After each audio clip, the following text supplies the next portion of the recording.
1 Thessalonians 5, verses 1 to 8. But of the times and the seasons, brethren, ye have no need that I write unto you. For yourselves know perfectly that the day of the Lord so cometh as a thief in the night. For when they shall say, Peace and safety, then sudden destruction cometh upon them, as travail upon a woman with child, and they shall not escape. But ye, brethren, are not in darkness, that day should overtake you as a thief. Ye are all the children of light and the children of the day. We are not of the night, nor of the darkness. Therefore let us not sleep, as do others, but let us watch and be sober. For they that sleep, sleep in the night, and they that be drunken are drunken in the night. But let us who are of the day be sober, putting on the breastplate of faith and love, and for an helmet the hope of salvation. The Enchanted Ground, a sermon delivered by C.H. Spurgeon on Lord's Day morning, February the 3rd, 1856, and based upon 1 Thessalonians chapter 5 and verse 6. Therefore let us not sleep as do others, but let us watch and be sober.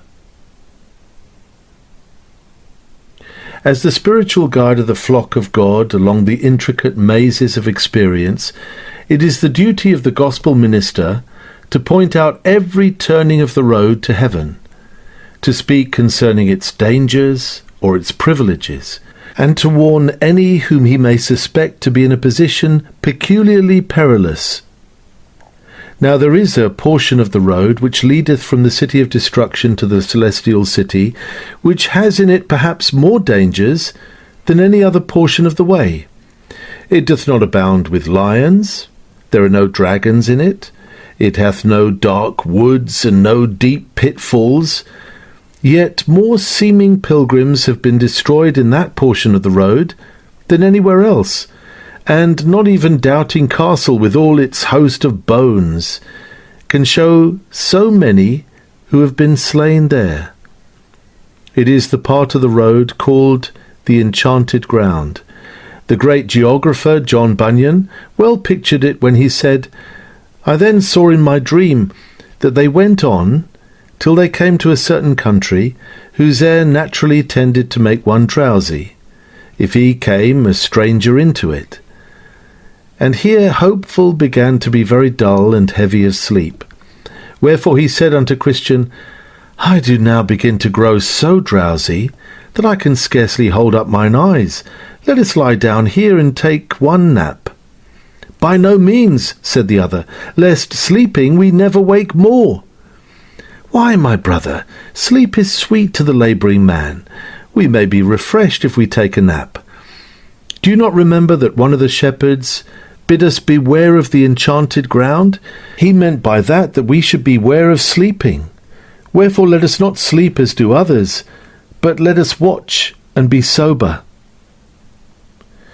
There are no doubt many of us, beloved, who are passing over this plain, and I fear that this is the condition of the majority of churches in the present day.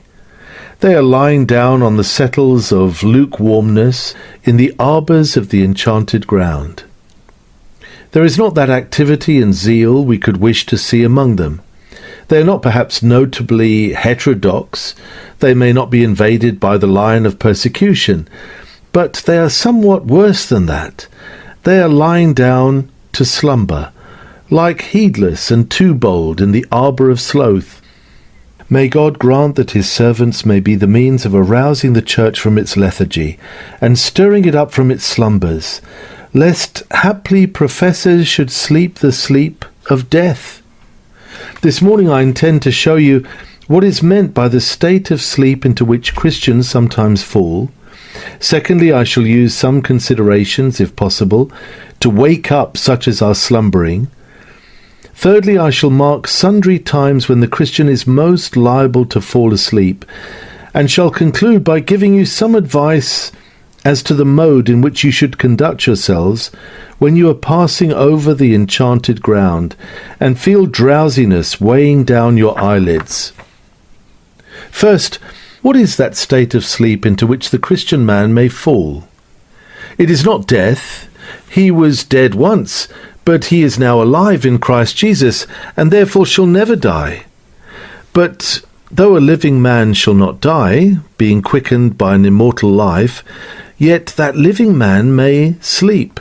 And that sleep is so nearly akin to death that I have known slumbering Christians mistaken for dead, carnal sinners. Come, beloved, let me picture to you the state of the Christian while he is in a condition of sleep.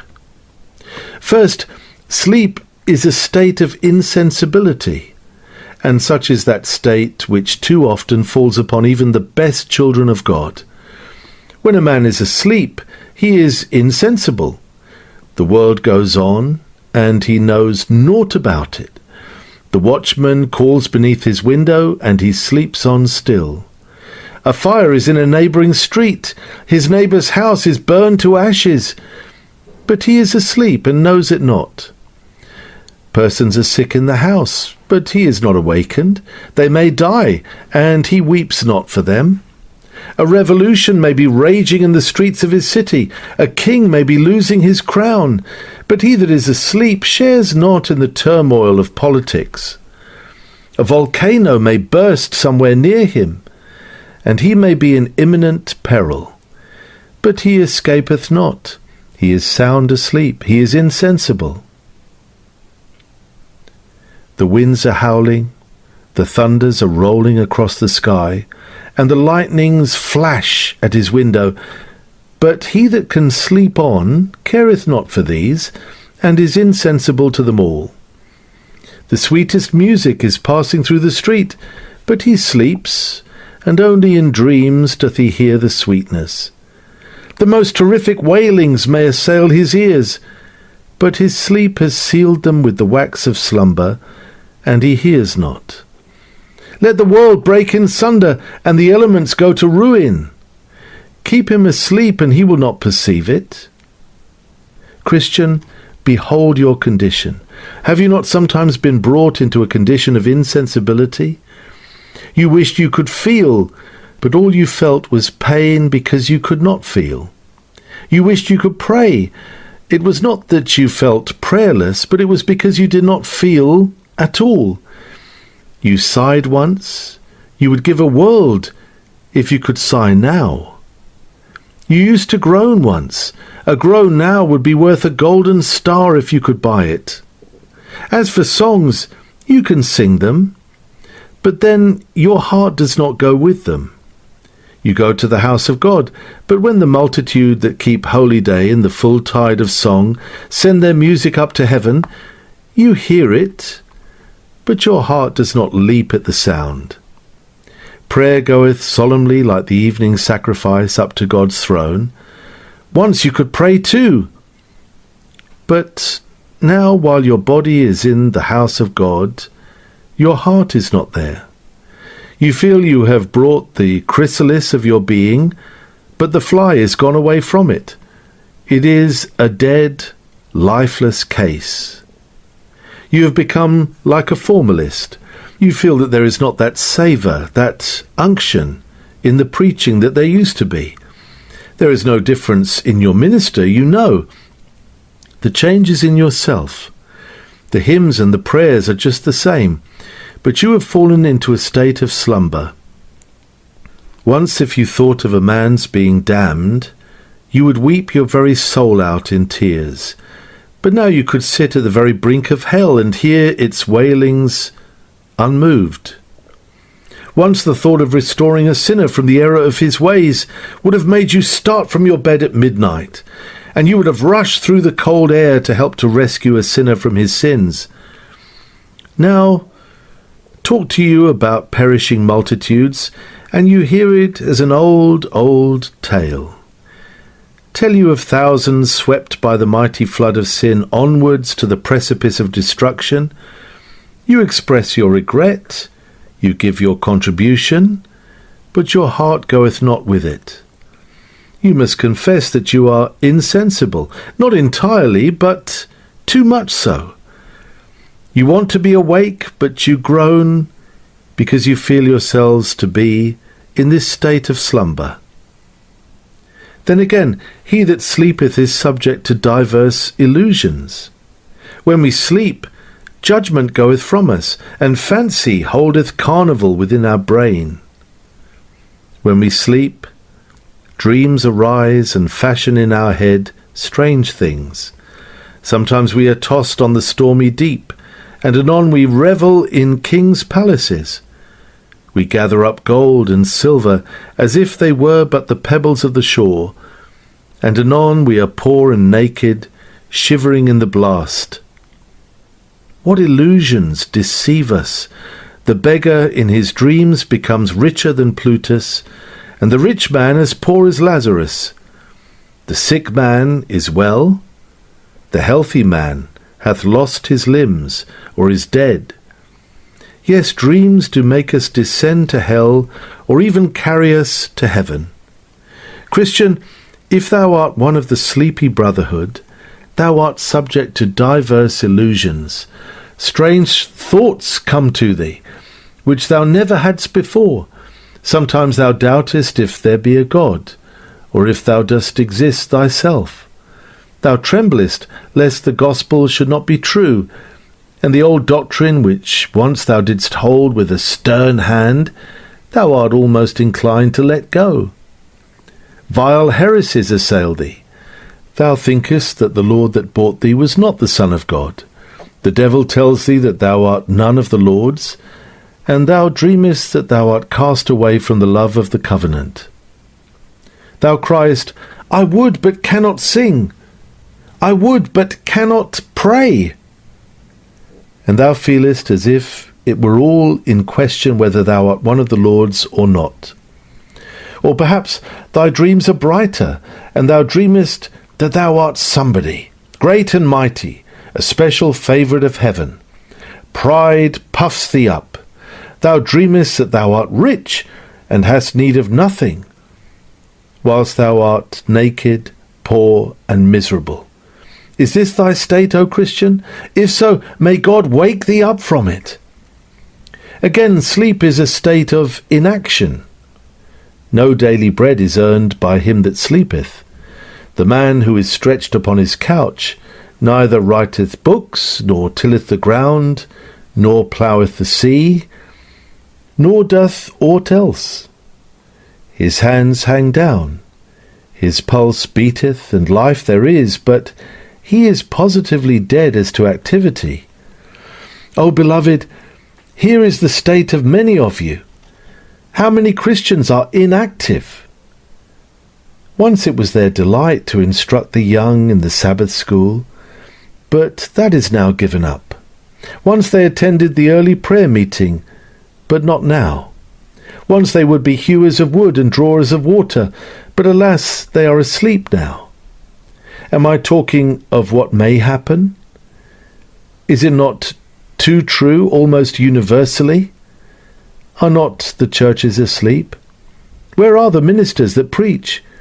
We have men that read their manuscripts and talk essays, but is that preaching? We have men that can amuse an audience for 20 minutes. Is that preaching?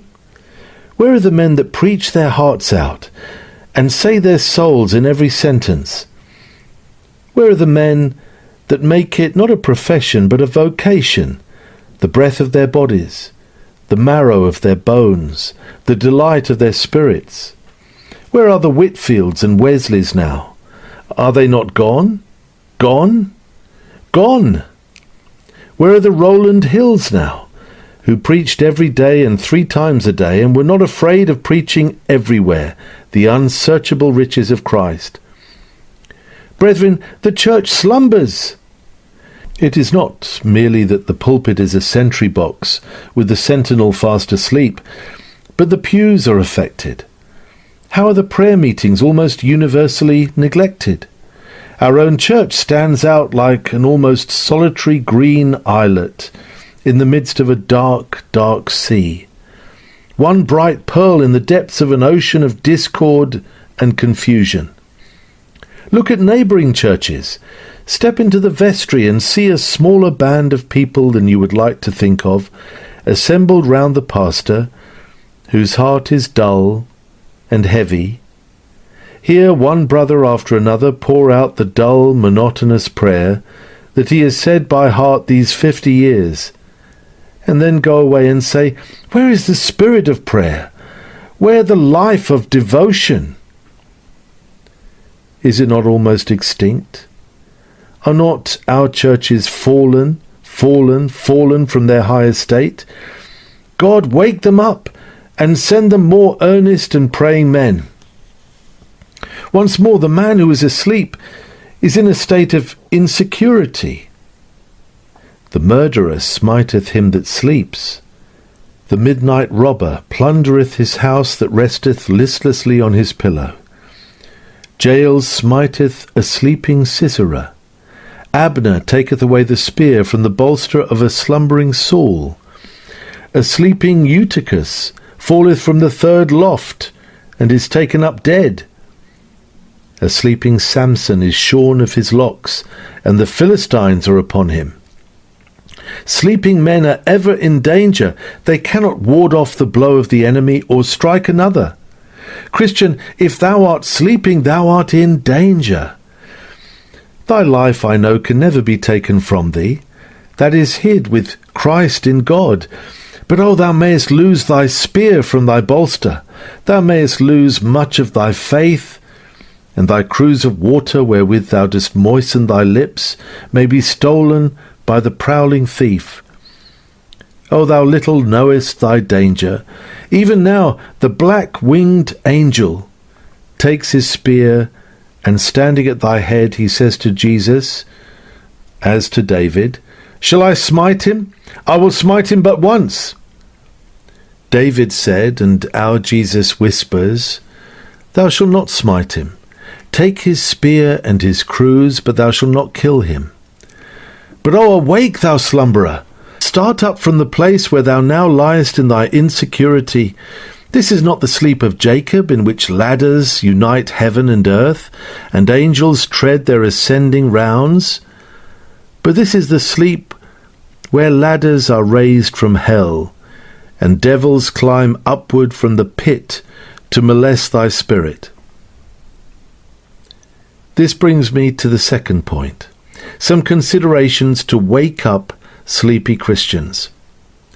I remember once in my life having a sleepy congregation. They had been eating too much dinner, and they came to the chapel in the afternoon very sleepy.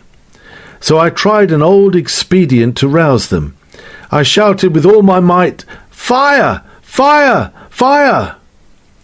When starting from their seats, some of the congregation asked where it was, and I told them it was in hell, for such sleepy sinners as they were. So, beloved, I might cry, "Fire! Fire!" this morning to waken sleepy Christians. But that would be a false cry, because the fire of hell was never made for Christians at all, and they need never tremble at it. The honour of God is engaged to save the meanest sheep, and whether that sheep is asleep or awake, it is perfectly safe so far as final salvation is concerned. There are better reasons why I should stir up a Christian, and I shall use a very few of them. And first, O Christian, awake from thy slumber, because thy Lord is coming. That is the grand reason used in the text. The apostle says, "Ye are all the children of light and the children of the day. Yourselves know perfectly that the day of the Lord so cometh as a thief in the night. Ye, brethren, are not in darkness, that that day should overtake you as a thief." O Christians, do you know that your Lord is coming? In such an hour as ye think not, the man who once hung quivering on Calvary will descend in glory. The head that once was crowned with thorns will soon be crowned with a diadem of brilliant jewels. He will come in the clouds of heaven to his church.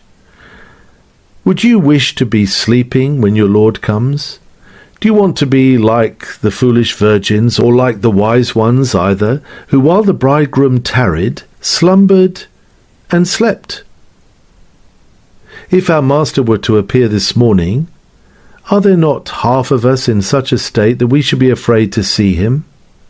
Why, you know when a friend comes to your house, if he is some great man, what brushing and dusting there is. Every corner of the room has its cobwebs removed. Every carpet is turned up. And you make every effort to have the house clean for his coming.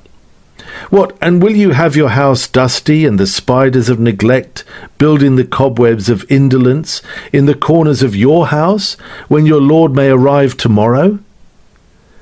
And if we are to have an audience with the Queen, what dressing there is! How careful will men be that everything should be put on aright, that they should appear properly in court dress. Do you not know, servant of the Lord, that you are to appear before the King in his beauty, and to see him soon on earth? What, will ye be asleep when he comes? When he knocks at the door, shall he have for an answer, "The good man is asleep, he did not expect you"? Oh no. Be ye like men who watch for their Lord, that at his coming he may find you ready. Ah, ye carnal professors, who attend plays and balls, would you like Christ to come and find you in the middle of your dance? Would you like him to look you in the face in the opera? Ah, ye carnal tradesmen, ye can cheat and then pray after it. Would you like Christ to find you cheating? Ye devour widows' houses, and for a show make long prayers. You would not mind him coming in the middle of your long prayer, but he will come just as that poor widow's house is sticking in your throat, just as you are swallowing the lands of the poor oppressed one, and putting in your own pocket the wages of which you have defrauded the labourer. Then he will come, and how terrible will he be to such as you! We have heard of the sailor, who, when his ship was sinking, rushed to the cabin to steal a bag of gold, and though warned that he should not swim with it, tied it about his loins, leaped into the sea with it, and sank to rise no more. And I am afraid there be some rich men who know not how to use their money, who will sink to hell, strangled by their gold hanging like a millstone round their necks. O Christian, it shall not be so with you, but wake from thy slumbers, for thy Lord cometh. But again, Christian, thou art benevolent, thou lovest men's souls, and I will speak to thee of that which will touch thy heart. Wilt thou sleep while souls are being lost? A brother here, some time ago, rushed into a house which was burning, and he saved a person from it. He then returned to his wife, and what did she say to him? "Go back again, my husband, and see if you cannot save another. We will not rest till all are delivered." Methinks that is what the Christian man would say. If I have been the means of saving one soul, I will not rest until I have saved another. Oh, hast thou ever thought how many souls sink to hell every hour? Did the dreary thought that the death knell of a soul is tolled by every tick of yonder clock ever strike thee? Hast thou never thought that myriads of thy fellow creatures are in hell now, and that myriads more are hastening thither? And yet dost thou sleep?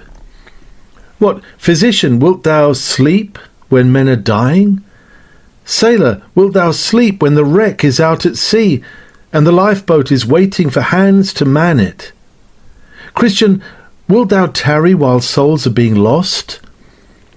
I do not say that thou canst save them. God alone can do that. But thou mayest be the instrument. And wouldst thou lose the opportunity of winning another jewel for thy crown in heaven? Wouldst thou sleep while work is being done? Well, said the British King at the Battle of Agincourt, come on and conquer.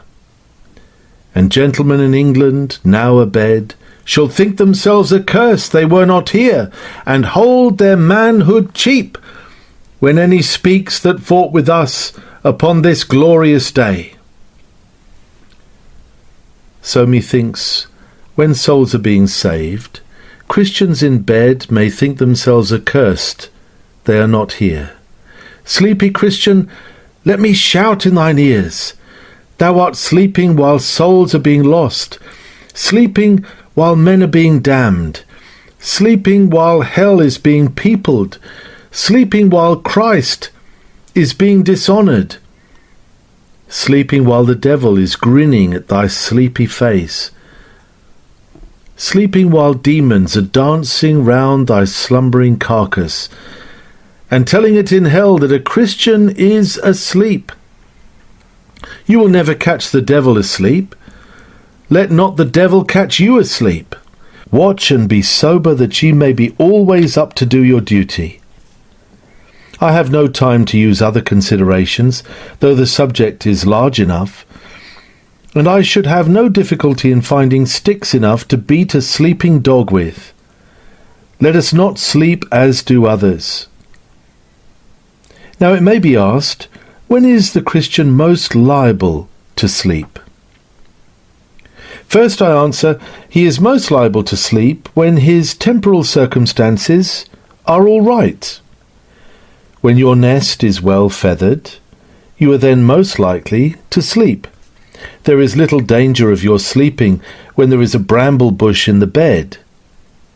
When all is downy, then the most likely thing will be that thou wilt say, Soul, soul, thou hast much goods laid up for many years. Take thy rest, eat, drink, and be merry. Let me ask some of you, when you were more straitened in circumstances, when you had to rely upon providence each hour, and had troubles to take to the throne of grace, were you not more wakeful than you are now? The miller who hath his wheel turned by a constant stream goes to sleep. But he that attendeth on the wind, which sometimes bloweth hard, and sometimes gently, sleeps not, lest haply the full gust might rend the sails, or there should not be enough to make them go round. Those who live by the day often sleep not by day, but they sleep in the night, the sleep of the beloved.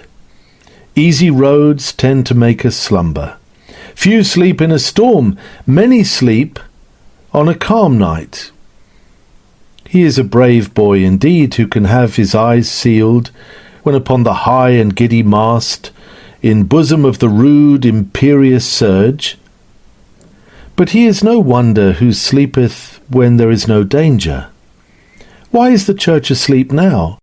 She would not sleep if Smithfield were filled with stakes, if Bartholomew's tocsin were ringing in her ears. She would not sleep if Sicilian vespers might be sung on tomorrow's eve. She would not sleep if massacres were common now. But what is her condition?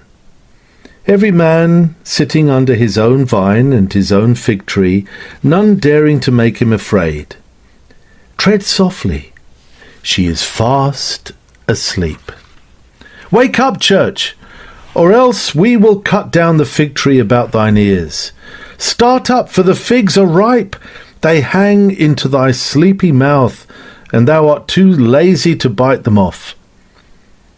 Now another dangerous time is when all goes well in spiritual matters. You never read that Christian went to sleep when lions were in the way. He never slept when he was going through the river of death, or when he was in Giant Despair's castle, or when he was fighting with Apollyon. Poor creature, he almost wished he could sleep then. But when he had got halfway up the hill difficulty, and came to a pretty little arbour, in he went and sat down and began to read his roll. Oh, how he rested himself! How he unstrapped his sandals and rubbed his weary feet. Very soon his mouth was open, his arms hung down, and he was fast asleep. Again, the Enchanted Ground was a very easy, smooth place, and liable to send the pilgrim to sleep. You remember Bunyan's description of some of the arbours. Then they came to an arbour, warm and promising much refreshing to the weary pilgrims, for it was finely wrought above head, beautified with greens, and furnished with benches and settles. It had also in it a soft couch, where the weary might lean. The arbour was called the Slothful's Friend, and was made on purpose to allure, if it might be, some of the pilgrims to take up their rest there when weary. Depend upon it, it is in easy places that men shut their eyes and wander into the dreamy land of forgetfulness. Old Erskine said a good thing when he remarked, "I like a roaring devil better than a sleeping devil." There is no temptation half so bad as not being tempted. The distressed soul does not sleep. It is after we get into confidence and full assurance that we are in danger of slumbering. Take care, thou who art full of gladness. There is no reason in which we are so likely to fall asleep as that of high enjoyment. The disciples went to sleep after they had seen Christ transfigured on the mountaintop. Take heed, joyous Christian! Good frames are very dangerous. They often lull you into a sound sleep. Yet there is one more thing, and if I were afraid of anything, I should fear to speak before my grave and reverend fathers in the faith the fact that one of the most likely places for us to sleep in is when we get near our journey's end. It is ill for a child to say that, and I will therefore back it up by the words of that great pilot John Bunyan. For this enchanted ground is one of the last refuges that the enemy to pilgrims has. Wherefore it is, as you see, placed almost at the end of the way, and so it standeth against us with the more advantage. For when, thinks the enemy, will these fools be so desirous to sit down as when they are weary, and when so like to be weary as when almost at their journey's end? Therefore it is, I say, that the enchanted ground is placed so nigh to the land Beulah, and so near the end of their race.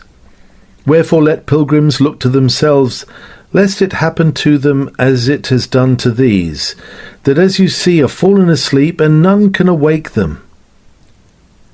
May a child speak to those who are far before him in years and experience. But I am not a child when I preach. In the pulpit we stand as ambassadors of God, and God knoweth nothing of childhood or age. He teacheth whom he willeth, and speaketh as he pleases. It is true, my brethren, that those who have been years in grace are most in danger of slumbering. Somehow we get into the routine of the thing.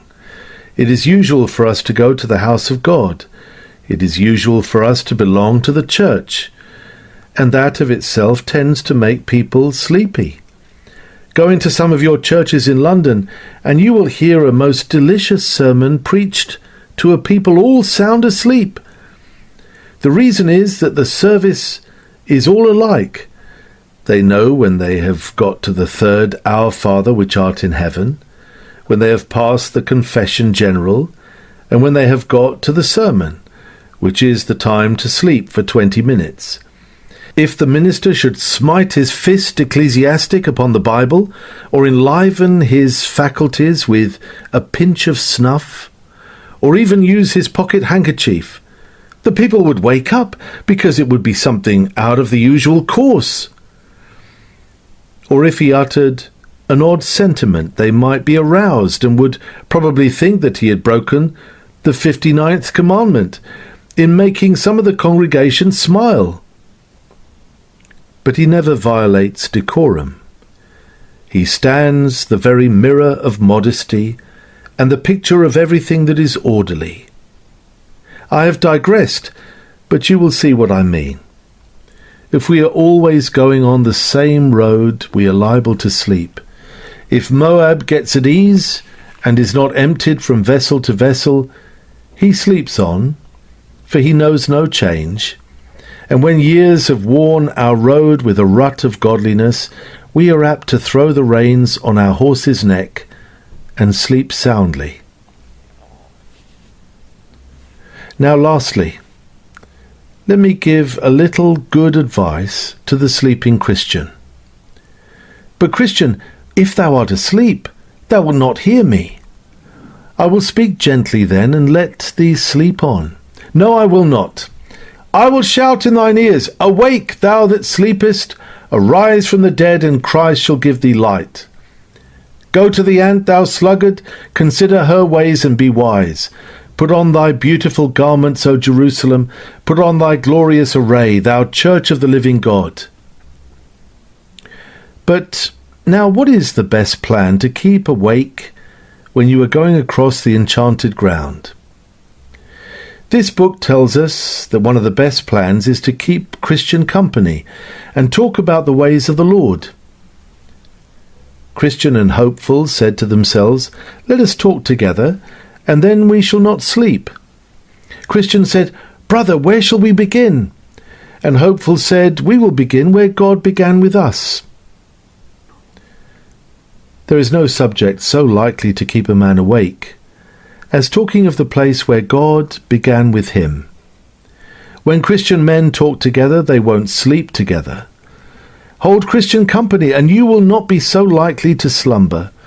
Christians who isolate themselves and stand alone are very liable to lie down and sleep on the settle or the soft couch and go to sleep. But if you talk much together as they did in old time, you will find it extremely beneficial.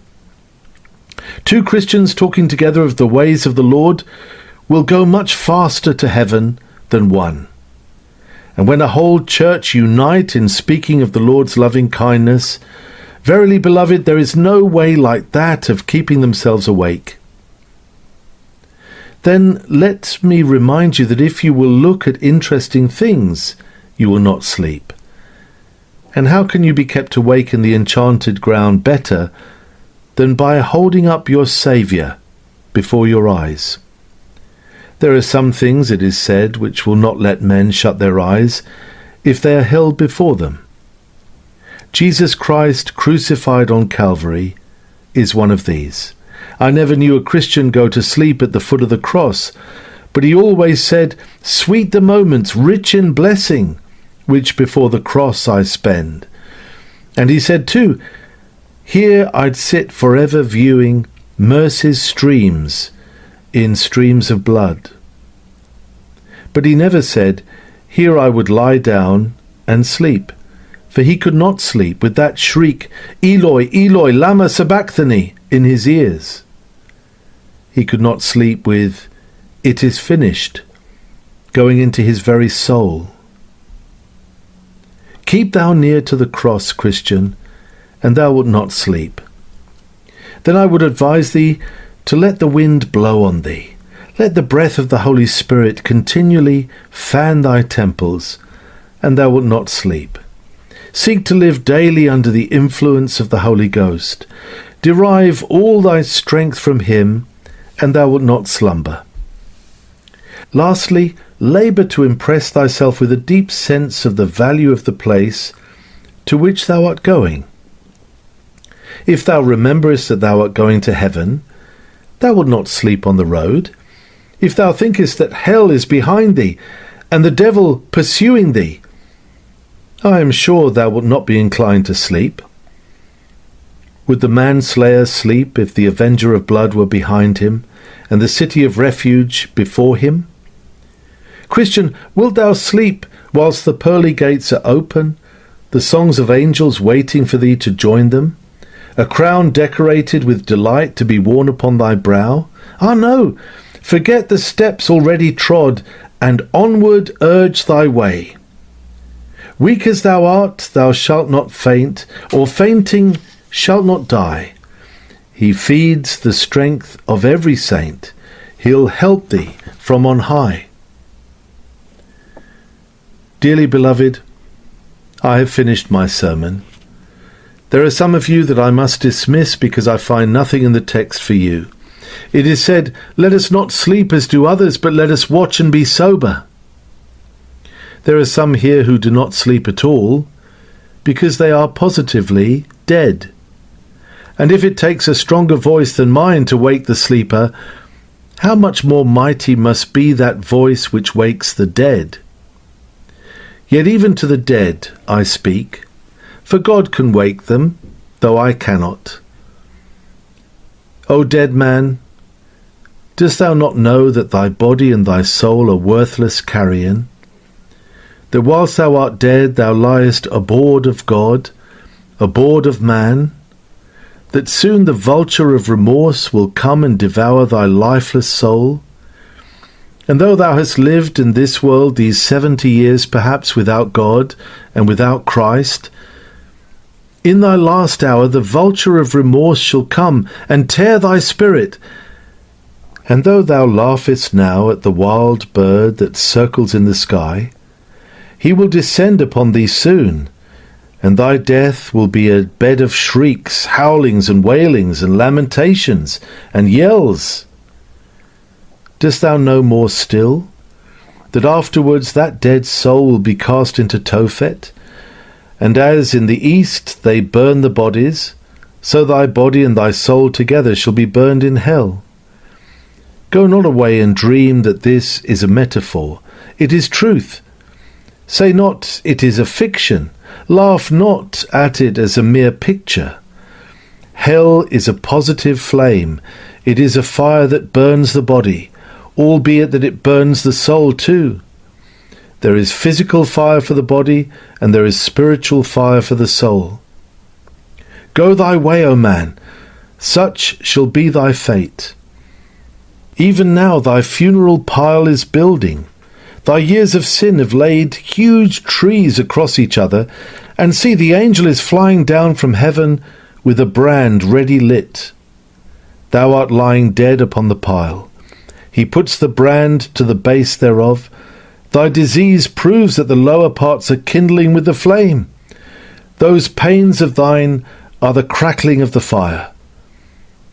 It shall reach thee soon, old man. It shall reach thee soon, thou poor diseased one. Thou art near death, and when it reaches thee thou shalt know the meaning of the fire that is unquenchable, and the worm that dieth not. Yet while there is hope, I will tell thee the gospel. He that believeth and is baptized shall be saved, and he that believeth not shall be, must be, damned. He that believeth on the Lord Jesus Christ, that is, with a simple, naked faith, comes and puts his trust in him, shall be saved, without anything else. But he that believeth not shall inevitably hear it men and tremble.